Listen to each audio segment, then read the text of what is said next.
नमस्कार दोस्तों, मैं सत्यम मिश्रा आप सभी का अपने YouTube चैनल पे स्वागत करता हूं और आशा करता हूं कि आप सभी स्वस्थ और मस्त होंगे। और आज जो आपका पेपर हुआ है भैया सीटेट का, वो बहुत ही अच्छे तरीके से गया होगा। तो बिल्कुल यहाँ पे मैं आप सभी के लिए ईवीएस का आंसर की लेके आया हूँ। बिल्कुल ईवीएस पेपर फर्स्ट का आंसर की यहाँ पे डिस्कस करेंगे। ठीक है, आप पेपर दे के आए हैं और इसको जरूर मैच करवाइए कि अभी तक आपके कितने प्रश्न जो हैं वो सही हो पा रहे हैं। तो चलिए भैया, यहाँ पे बिना समय गवाए हम चलते हैं सीधे सीधे आपके आंसर की को यहाँ पे डिस्कस करेंगे। पहला प्रश्न यहाँ पे बिल्कुल आपके सामने है और इस पहले प्रश्न में यहाँ पे पूछा जा रहा है कि बिल्कुल 61 नंबर से शुरू है कि गाय के आगे के दांत छोटे तथा पीछे के दांत चपटे और बड़े होते हैं, ऐसा क्यों होता है। तो बिल्कुल इसका राइट जवाब यहाँ पे क्या होगा, बिल्कुल ऑप्शन नंबर सेकंड इसका राइट जवाब, क्रमशः घास काटने तथा घास चबाने के लिए ऐसा होता है। ठीक है, बिल्कुल। अगला प्रश्न यहाँ पे प्रश्न संख्या सेकंड जो है यहाँ पे दिया गया है कि आज अब भारत में, बिल्कुल आज अब भारत में 10 AM समय है। आज ही के दिन जो है लगभग मध्याह्न है। तो सिंगापुर, लंदन, कराची, जापान। तो इसका राइट जवाब क्या होगा, ऑप्शन नंबर 4 इसका राइट जवाब होगा। चलिए भैया अगले प्रश्न पे चलेंगे और अगला प्रश्न यहाँ पे दिया गया है बिल्कुल कि पर्यावरण अध्ययन की बाल केंद्रित कक्षा में निम्नलिखित में से कौन सी क्रिया सबसे कम होती दिखाई देगी। तो बिल्कुल इसका राइट जवाब अगर हम यहाँ पे देखें तो इसका राइट जवाब क्या होगा, बच्चे कक्षा में शिक्षकों को सुनते हुए दिखाई देंगे। इसका राइट जवाब बिल्कुल ऑप्शन नंबर फर्स्ट इसका राइट जवाब होगा। और यहीं पे हम देखेंगे प्रश्न संख्या जो यहाँ पे 64 है, उसका क्या राइट जवाब है कि पर्यावरण अध्ययन का एक शिक्षक कुछ बच्चों के गतिविधि कराने के दौरान कुछ महत्वपूर्ण घटनाओं का अवलोकन करता है तथा उसका एक वर्णनात्मक टिप्पणी भी दर्ज करता है। निम्नलिखित में से कौन सा आकलन का उपकरण हो सकता है। तो इसका राइट जवाब दोस्तों यहाँ पे क्या हो जाएगा, बिल्कुल अगर हम इसके राइट जवाब की बात करें तो इसका राइट जवाब उपख्यानात्मक अभिलेख। इसका राइट जवाब ऑप्शन नंबर फर्स्ट इसका राइट जवाब होगा। चलिए अगले प्रश्न पे चलेंगे यहाँ पे। और अगला प्रश्न यहाँ पे दिया गया है कि एनसीईआरटी की पर्यावरण अध्ययन की पाठ्यपुस्तक के अध्याय 4 खाए आम 12 महीने में आम पापड़ बनाने की कहानी ताकि न सिर्फ प्रक्रिया और तकनीकी को बच्चे समझें बल्कि पकाने और संरक्षण के कौशल को भी सराह सकें। तो राष्ट्रीय पाठ्यचर्या की रूपरेखा 2005 के अनुसार इस पाठ के माध्यम से ईवीएस पढ़ाने का कौन सा समान उद्देश्य जो है वो प्राप्त किया जा रहा है। तो इसका राइट जवाब यहाँ पे क्या होगा, ऑप्शन नंबर 65 का यहाँ पे राइट जवाब होगा ऑप्शन नंबर सेकंड, अमूर्त के स्थान पर अपने अनुभवों के पहलुओं से जुड़े अवलोकन एवं उदाहरणों की सहायता से समझ का विकास करना। चलिए अगले प्रश्न पे चलेंगे और अगला प्रश्न यहाँ पे दिया गया है कि एक शिक्षक अपने पर्यावरण अध्ययन की कक्षा में बच्चों को समूह में बांटकर विद्यालय में मौजूद उनसे कुछ वस्तुएं इकट्ठे करने के लिए को कहता है। इसके बाद वह बच्चों के साथ बैठकर उन वस्तुओं को विभिन्न समूहों में बांटने के लिए कहता है। बच्चे वस्तुओं को उनके गुणों के आधार पर विभिन्न समूहों में बांट देते हैं। शिक्षक के द्वारा इस गतिविधि को कराने का क्या सबसे उपयुक्त उद्देश्य जो है वो हो सकता है। तो बिल्कुल अगर हम इसके उपदेश की यहाँ पे अगर हम बात कर लें तो इसका राइट जवाब यहाँ पे क्या हो जाएगा, ऑप्शन नंबर सेकंड इसका राइट जवाब होगा कि प्राथमिक स्तर पर बच्चे एक दूसरे के साथ अंतःक्रिया करते हुए बेहतर तरीके से जो है वो सीख पाते हैं या सीख पाते हैं। बिल्कुल। अब चलेंगे हम अगले प्रश्न पे और अगला प्रश्न बिल्कुल यहाँ पे अगला प्रश्न आपके सामने भी है। अगर हम यहाँ पे अगले प्रश्न को देखें यहाँ पे तो इसका राइट जवाब क्या होगा। यहाँ पे प्रश्न दिया गया है कि अभिकथन दिया गया है और कारण बेस ये प्रश्न है। ठीक है, अभिकथन पढ़िए कि जिन बकरियों के बालों में मुलायम पश्मीना शाल बनाए जाते हैं वे लगभग 5000 मीटर ऊंचाई में पाए जाते हैं जहां बहुत ज़्यादा सर्दी पड़ती है।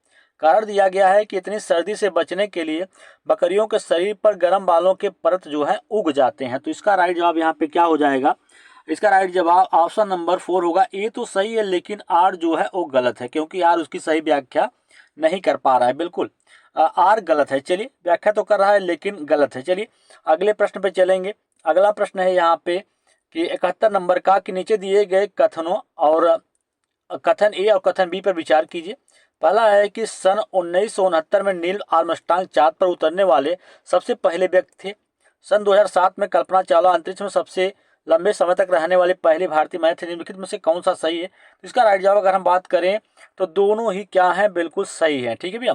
चलिए अगला प्रश्न यहाँ पे जो है उसको देखिए कि निम्नलिखित में से सही कथन का मिलान कीजिए। सही कथन यहाँ से बिहू जो है असम का त्यौहार है, तो ये बिल्कुल इसका राइट जवाब ऑप्शन नंबर तीसरा जो है बिल्कुल सही होगा।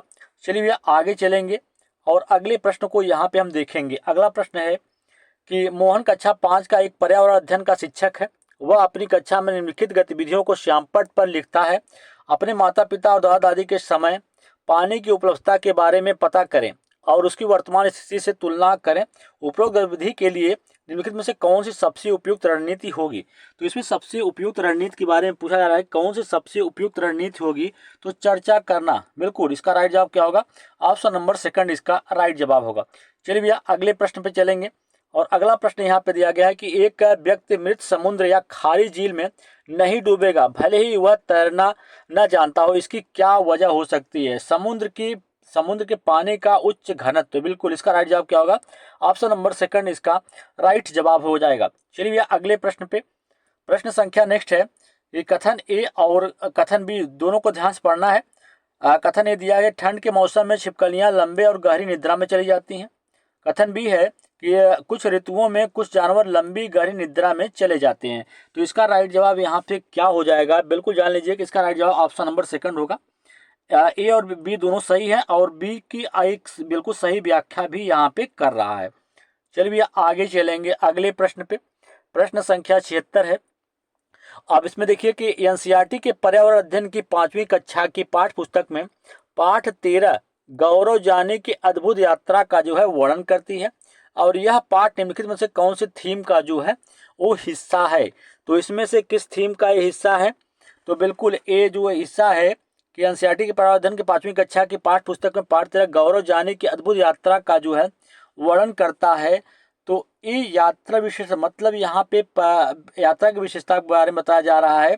तो यहाँ पे आवास, बिल्कुल इसका राइट जवाब अगर हम यहाँ पे बात करें तो भैया आप कमेंट करके जरूर बताइएगा कि इसका राइट जवाब यहाँ पे क्या हो जाएगा। ठीक है, चलेंगे अगले प्रश्न पे और अगला प्रश्न यहाँ पे जो दिया गया उसको देख लिए कि उबला हुआ दूध पेट में पचने के लिए कितना समय लेता है। निम्नलिखित में से सही कथन को आप बताइए। 3 घंटे जो है इसका राइट जवाब होगा। और अगला प्रश्न यहाँ पे दिया गया है, बिल्कुल इसको देखिए कि राकेश कक्षा 5 का एक पर्यावरण अध्ययन का शिक्षक है। वह अपनी कक्षा में बच्चों से एक गतिविधि करने के लिए कहता है जिससे सभी बच्चे यह अवलोकन करते हैं कि कौन सी वस्तु पानी में तैरती है और कौन सी वस्तु जो है पानी में डूब जाती है। गतिविधि के उपरांत कुछ बच्चे शिक्षक से पूछते हैं कि कुछ वस्तुएं पानी में डूब जाती हैं और कुछ वस्तुएं पानी में तैरती हैं, ऐसा क्यों होता है। तो इसका राइट जवाब यहाँ पे दोस्तों क्या हो जाएगा, प्रत्येक बच्चों के निरीक्षण करने, अपनी टिप्पणियां दर्ज करने और उन टिप्पणियों का अर्थ बताने की आज़ादी दें। प्रत्येक बच्चे को परिकल्पना करने, परीक्षण करने और गतिविधि आधारित सामान्यीकरण करने का जो है अवसर प्रदान करें। इसका राइट जवाब ऑप्शन नंबर थर्ड होगा। चलिए भैया अगले प्रश्न पे यहाँ पे चलेंगे। ये पर्यावरण अध्ययन की एक रचनावादी कक्षा में निम्नलिखित में से कौन सी क्रिया नहीं होती हुई दिखाई देती है। तो इसका यहाँ पे राइट जवाब क्या हो जाएगा, बिल्कुल यहाँ पर अगर हम बात करें तो इसका राइट जवाब ऑप्शन नंबर 4 होगा। बच्चे सिर्फ जाने पहचाने सवाल हल कर रहे हैं, बिल्कुल इसका राइट जवाब ऑप्शन नंबर 4 होगा। चलिए भैया अगले प्रश्न पे चलें और अगला प्रश्न यहाँ पे दिया गया है कि निम्नलिखित में से कौन सा समूह केवल तत्वों से बना हुआ है। तो कौन सा समूह जो है इसमें से जो है वो तत्वों से जो है बना हुआ है। तो इसका राइट जवाब क्या हो जाएगा भैया, टीन, लिथियम और सोडियम। इसका राइट जवाब क्या होगा, ऑप्शन नंबर फर्स्ट इसका जो है वो राइट जवाब होगा, ऑप्शन नंबर फर्स्ट। ठीक है, चलिए अगले प्रश्न पे चलेंगे।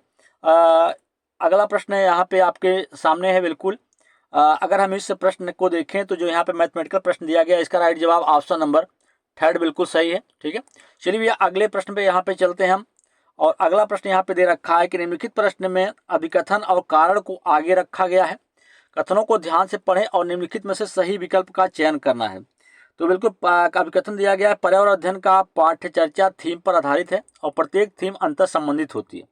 कारण है कि पर्यावरण अध्ययन के पाठ्य चर्चा को थीम आधारित रखने का सबसे मुख्य कारण है कि इसमें हर थीम की गहरी समझ बनती है और हर थीम की शुरुआत सवालों से जो है होती है। तो इसके अगर हम राइट जवाब की बात करें तो इसका राइट जवाब यहाँ पे क्या होगा, बिल्कुल ऑप्शन नंबर सेकंड इसका राइट जवाब होगा। अभिकथन और कारण दोनों सही हैं और कारण अभिकथन की सही व्याख्या भी करता है। चलिए भैया अगले प्रश्न पे, अगला प्रश्न यहाँ पे आपके सामने आ चुका है और इस प्रश्न में पूछा गया है कि देखिए सिद्ध एक कक्षा 4 की शिक्षिका है। वह अपनी कक्षा के बच्चों को एनसीईआरटी के पर्यावरण अध्ययन की पाठ्य पुस्तक का पाठ हूबहू बिल्कुल हु तू तू पढ़ाने के लिए सभी बच्चों को वह खेल के मैदान में ले जाती है, कबड्डी खेल खिलाती है। खेल खिलाने से पहले वह सभी बच्चों को इस खेल के नियम को बताती है। शिक्षिका इस खेल को खेलने से पहले बच्चों को नियम क्यों बताती है? निम्नलिखित में से कौन सा सबसे उपयुक्त जो है इसका कारण जो है यहाँ पे हो सकता है? तो बिल्कुल अगर हम इसके कारण की यहाँ पे बात करें तो ऑप्शन नंबर सेकंड इसका राइट जवाब होगा, क्योंकि वह बच्चों को ध्यान इस ओर खींचना चाहती है कि खेल की तरह से जीवन में भी हम नियम बनाते हैं ताकि सभी कार्य सही ढंग से किए जा सकें। हम सभी समाज में इसी प्रकार से नियमों से बंधे हैं जिसके द्वारा हम आपस में मतभेद और झगड़े सुलझाते हैं। तो बिल्कुल अब यह अगला प्रश्न यहाँ पे देखिएगा, और अगला प्रश्न यहाँ पे पूछा गया है कि दो भारतीय पक्षी वृक्ष या झाड़ी की डाली पर अपना लटकता घोंसला बनाते हैं, ये दो भारतीय पक्षी कौन से हैं? तो इसका राइट जवाब दोस्तों यहाँ पे क्या हो जाएगा? ऑप्शन नंबर, अगर हम इसकी ऑप्शन की बात करें तो इसका ऑप्शन नंबर 3 जो है बिल्कुल राइट होगा। शकर खोड़ा और डार्जिन पक्षी जो होता है इसका राइट जवाब होगा। ठीक है भैया। अगला प्रश्न यहाँ पे देखिएगा कि बच्चा विभिन्न कुशल कार्यों जैसे खेती दैनिक जीवन में उनकी विरासत बुजुर्गों से का वर्णन करता है। उपरोक्त कथन क्या है भैया? इसका राइट जवाब क्या हो जाएगा? यहाँ पे जान लीजिए कि सीखने के प्रतिफल जो है इसका राइट जवाब ऑप्शन नंबर 3 इसका राइट जवाब होगा। चलिए भैया अगला प्रश्न है यहाँ पे कि बंगाल की खाड़ी पर समुद्र तट वाला राज्य या केंद्र शासित प्रदेश निम्नलिखित में से कौन सा है?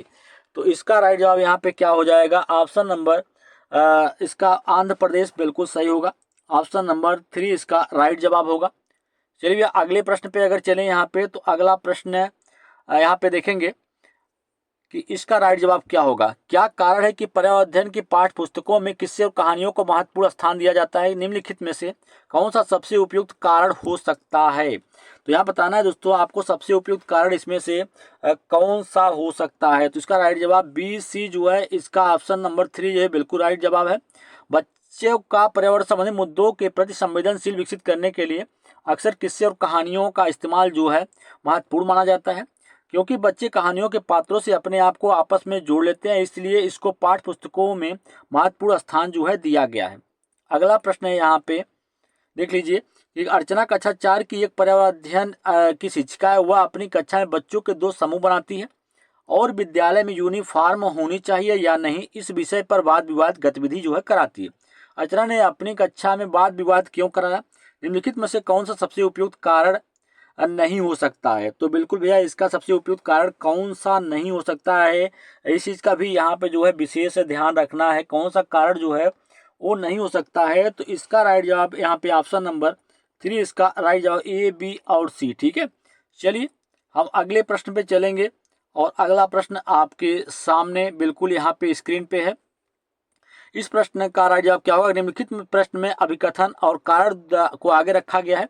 कथनों को ध्यान से पढ़िए, निम्नलिखित में से सही विकल्प का चयन कीजिए। पहला है अभिकथन, एनसीईआरटी के पर्यावरण अध्ययन के पाठ्य पुस्तकों के पाठ्यों में आम जिंदगी की वास्तविक घटनाएं, रोजमर्रा की समस्याओं और आज से जुड़ी कुछ ज्वलंत समस्याओं को रखा गया है। कारण है कि इस सभी समस्याओं पर बच्चे खुलकर बहस कर सकें, समस्याओं से अवगत हो सकें, उसके प्रति जो है संवेदनशील बने और सही समझ का जो है वो विकास हो सके। तो इसका राइट जवाब दोस्तों यहाँ पे क्या हो जाएगा? ऑप्शन नंबर सेकंड इसका राइट जवाब होगा। अभिकथन और कारण दोनों सही हैं और कारण अभिकथन की सही व्याख्या भी जो है वो कर रहा है। चलिए भैया अगले प्रश्न पे, अगला प्रश्न है कि निम्नलिखित में से को पढ़िए और सही विकल्प का चुनाव करिए। अभिकथन दिया है कि जैव मात्रा एवं जीवाश्म ईंधन दोनों ऊर्जा के परंपरागत स्रोत हैं।